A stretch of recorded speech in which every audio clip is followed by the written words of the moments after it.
Bobby Jo Stinnett, 23 years old, had a long day ahead of her. 8 months pregnant with her first child, she was busy tying up loose ends in anticipation of the big event. But what seemed like a normal visit would soon turn into a nightmare.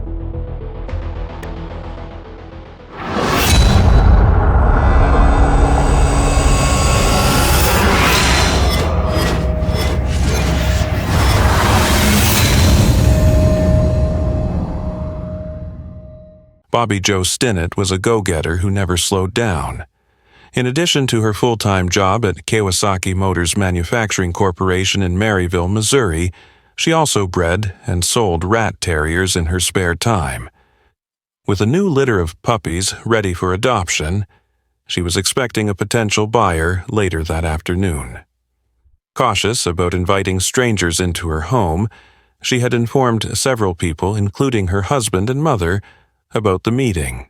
Bobby Jo and her fellow dog enthusiast, who had introduced herself as Darlene Fisher, had connected through Ratter Chatter, an online group dedicated to rat terriers and the people who loved them.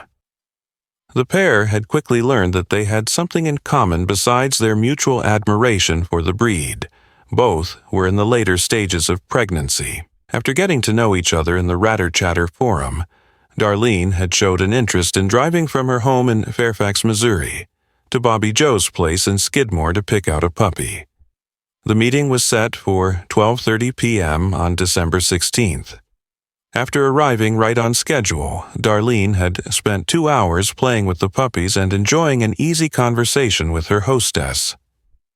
At 2:30 p.m., Bobby Jo's mother, Becky, had phoned saying she needed a ride home from work in an hour. She would later recall that her daughter had seemed calm and had shown no signs of distress. When Bobby Jo failed to pick her mother up as promised, she had called the house, but no one answered. Her intuition kicking in, she had walked to her daughter's place to make sure everything was all right. When Becky entered the house, she found her daughter lying prone on the floor in a pool of blood. In a panic, she called 911 and told the dispatcher that it looked as though Bobby Jo's abdomen had exploded. Paramedics arrived a short time later, but it was too late to save Bobby Jo. The coroner would determine that she had been strangled and stabbed multiple times.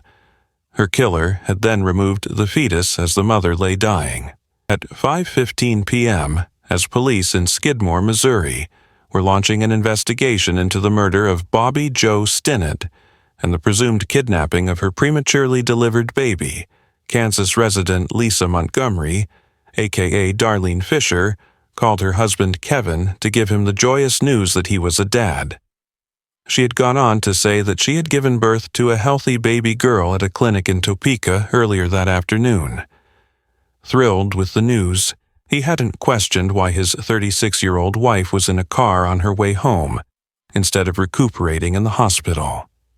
As was his habit, he had taken everything she said at face value.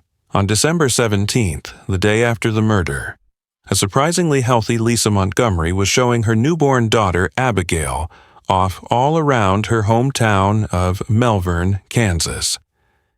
As she breezed in and out of shops without a care in the world, she didn't realize that the fantasy she was living was about to come to an abrupt end. After scouring Bobby Jo's emails, detectives noticed that the name Darlene Fisher monopolized most of the recent correspondence. Their interest was further piqued when they saw that pregnancy seemed to be the focus of most of the exchanges. When the IP address was traced, it led them to the home of Kevin and Lisa Montgomery. When investigators showed up at the address in Melvern, a clueless Kevin had invited them in.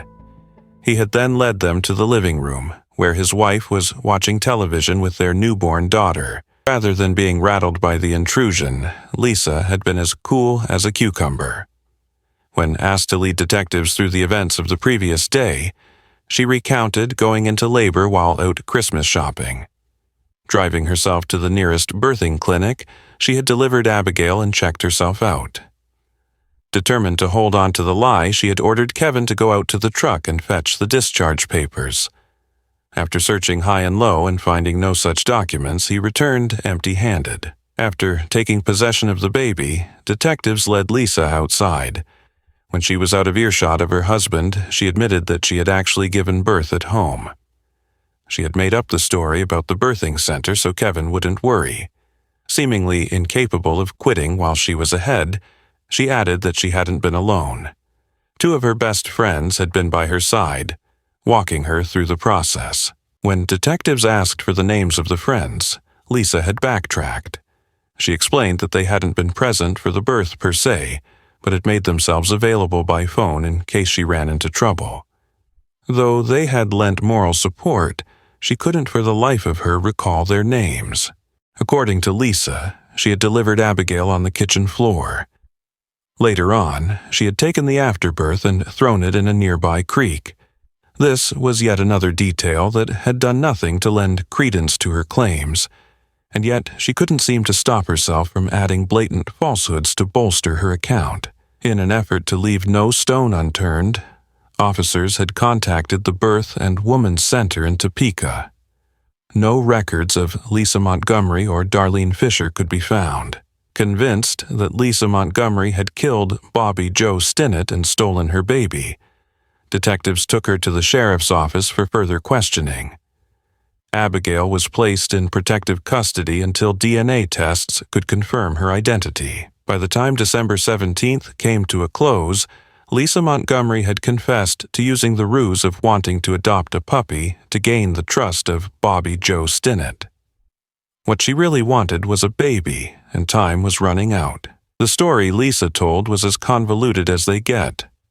Born with fetal alcohol syndrome, she had a troubled childhood, plagued with physical and sexual abuse. At the age of 18, she had married her stepbrother. The pair would go on to have 4 children together in the span of 3 years.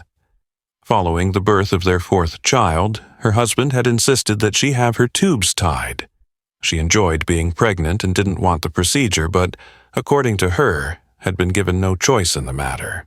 In the coming years, Lisa would experience several false pregnancies in which her belly would swell up and she would go through the motions of an impending birth.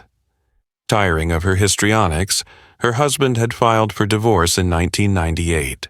When Lisa and Kevin wed in 2000, she had neglected to inform him about the tubal ligation. From early on in their relationship, she would tell him she was pregnant, even insisting at one point that he pay for an abortion, which he did.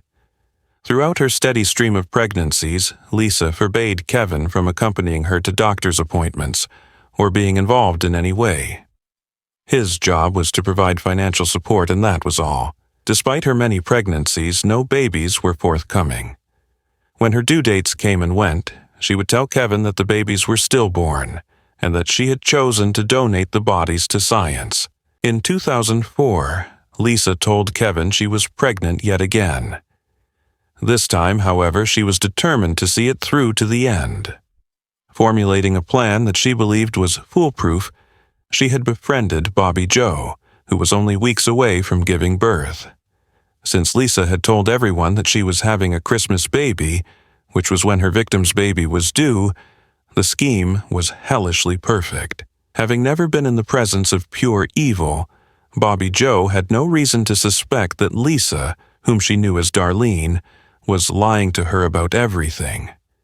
She didn't live in Missouri and never had.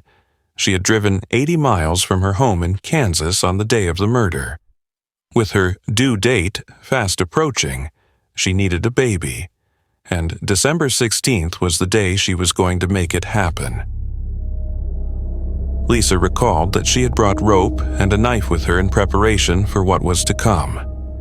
When an unsuspecting Bobby Joe turned her back for a moment, she had pounced, wrapping the rope around her neck and pulling it tight. After Bobby Joe passed out, Lisa pulled out the knife and sliced into her abdomen. Jolted awake by the sharp pain, Bobby Joe had fought for her life. Unfortunately, Lisa had quickly gotten the upper hand. In the moments that followed, she had stabbed the young mother-to-be until she stopped moving. Knowing that time was of the essence, she had then excised the baby from her mother's womb, wrapped her in a towel, and fled the scene. Though Lisa would never admit it, her ex-husband and his new wife suspected that she had other motives besides wanting to give Kevin a child. Concerned for the well-being of his minor children, he was in the process of suing her for custody at the time of the murder. Unlike her current husband, he knew that she could no longer get pregnant and had threatened to expose her lies. Rather than conceding, she had sworn to him that there would be a baby, he just needed to wait and see.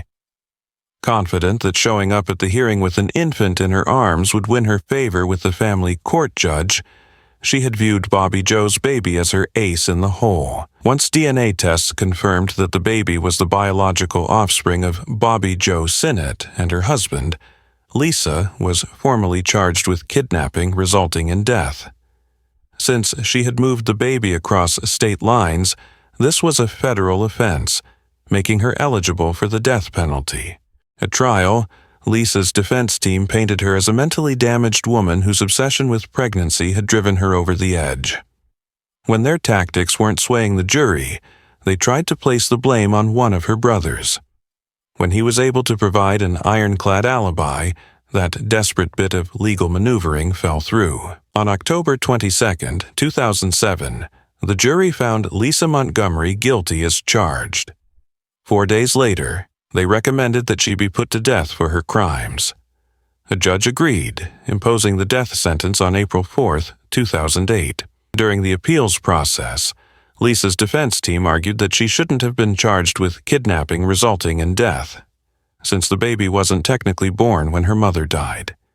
They believed that the offense was actually death resulting in kidnapping. In the end, the appellate court ruled that the word salad amounted to the same thing. Lisa Montgomery killed Bobby Joe Stinnett to gain possession of her fetus. It was a kidnapping born of murder, and that was final. On January 13, 2021, 52-year-old Lisa Montgomery was executed by lethal injection at the United States Penitentiary in Indiana. When asked if she had any last words, she chose to remain silent. She offered no apologies to the family of Bobby Joe Stinnett. Bobby Joe's baby Victoria was raised by her father at an undisclosed location.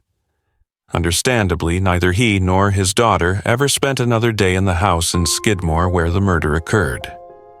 The structure has been vacant for decades, a sad reminder of a time long ago when a young family's hopes and dreams were shattered in a horrific act of violence.